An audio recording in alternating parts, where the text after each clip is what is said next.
Certificate of Senator-elect Panfilo Morena Lacson. The National Board of Canvassers, we, the Chairman and Commissioners of the Commission on Elections, sitting en banc as a National Board of Canvassers of the May 12, 2025 national and local elections, do hereby proclaim Panfilo Morena Lacson as Senator-elect to serve for a term of 6 years ending on June 30, 2031, in accordance with Section 4, Article 6 of the 1987 Constitution, Republic of the Philippines. Given this 17th day of May 2025 in the city of Manila, Philippines. Signed, George Erwin Garcia, Chairman. Commissioners Amy P. Ferulino, Ray E. Bulay, Ernesto Ferdinand P. Maceda Jr., Nelson J. Celis, Maria Norina S. Tangaro Casingal, and Noli R. Pipo.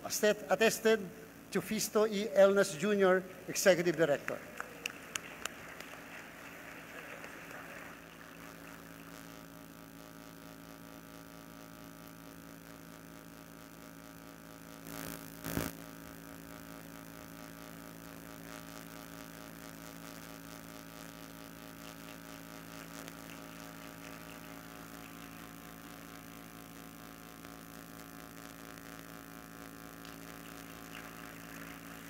May we request the family and friends of Senator Lacson to come up the stage for a photo opportunity.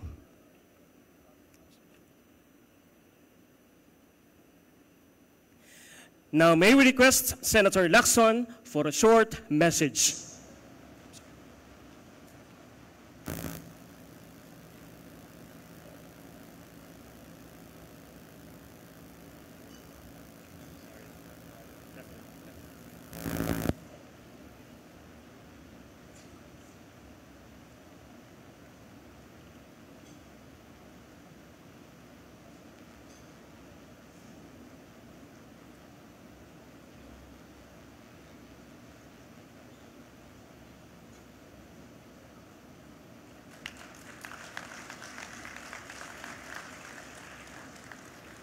Again, Senator Lacson for his message.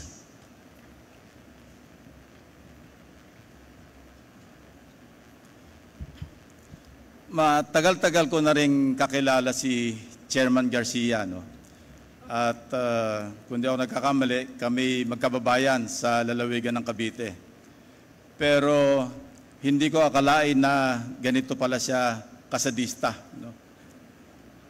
90 days kaming nagkampanya, halos araw-araw na ginawa ng Diyos, speech kami ng speech.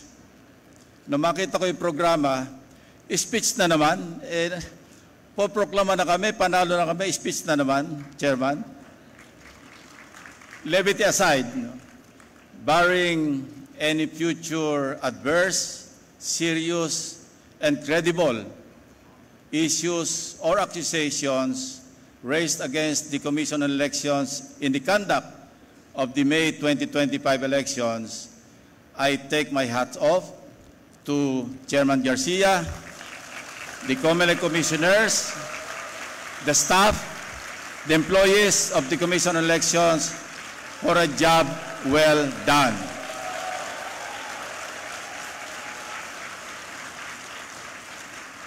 Like those who spoke before me, and those who will speak after me, I have a long list of people to thank for making today possible.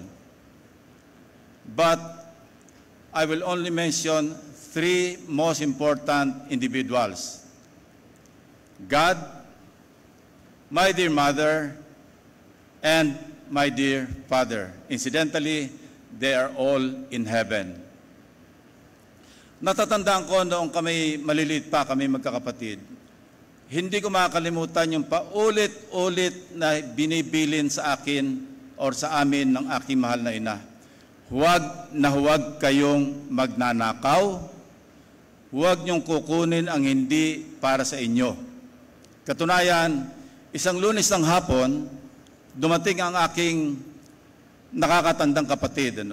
1950s ito, nasa elementarya pa kami.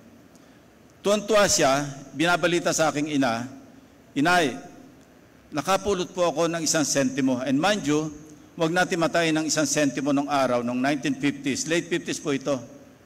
dahil mahalaga po ang isang sentimo. Ang sinabi ng aking ina, ang may-ari ng isang sentimo na yan, hindi makakatulog ngayong gabi. Kaya saka hanap ng pera na yan. Kaya bukas ng umaga, pagpasok mo sa eskwela, hanapin mong pilit kung sino ang may-ari at isauli mo sa kanya. Yan po ang aking nanay na nagsasabi, nagbibilin na huwag kayong magnanakaw. Ang akin po namang ama, dahil siya anak ng isang veteranong katipunero, si Lolo Mauricio, ang laging habili naman sa akin na hanggang sa ako'y, kasi nag-abot pa kami bago siya namatay, ako'y naging PNP, Chief PNP, Director General.